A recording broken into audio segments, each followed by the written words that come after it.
সামরিক শক্তিমত্তার জানান দিতে বড় পরিসরে নৌ মহড়া শুরু করেছে রাশিয়া। বুধবার একই সাথে 4টি সাগরে সামরিক মহড়া শুরু করেছে মস্কো নৌবহর।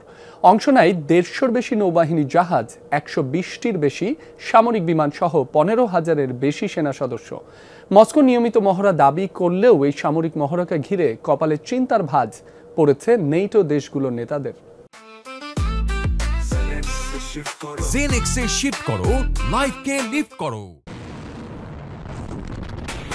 ফ্রন্টলাইনে চলছে তুমুল লড়াই। যুদ্ধক্ষেত্রে একে অপরের বিরুদ্ধে ট্যাঙ্ক, কামান আর ভারী অস্ত্র নিয়ে আক্রমণ করছে রাশিয়া ও ইউক্রেন।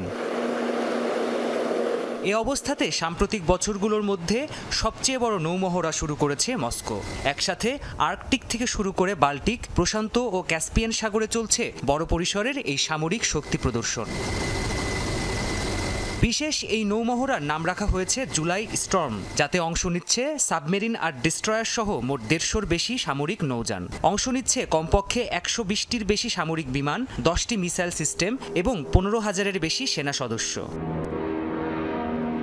রুশ প্রতিরক্ষা মন্ত্রণালয়ের তথ্যমতে অ্যান্টি সাবমেরিন যুদ্ধাবস্থার জন্য প্রশিক্ষণ করছে দেশটির নৌবাহিনী। একই সাথে নৌপথে বাণিজ্যকে সুরক্ষা প্রদান ও ড্রোন হামলা প্রতিহতে সামরিক বাহিনীকে প্রস্তুত করাও এই মহড়ার লক্ষ্য। শত্রু ঘাঁটিতে নিখুঁত হামলা চালাতে সক্ষম এমন অস্ত্রও ব্যবহার করা হয় এই নৌমহড়ায়। রুশ নৌবহরের এই শক্তি প্রদর্শন চলবে আগামী 27 জুলাই পর্যন্ত।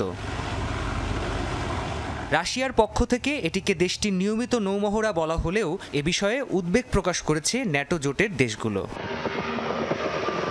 প্রাণপ্রতিম কুণ্ডু, যমুনা নিউজ।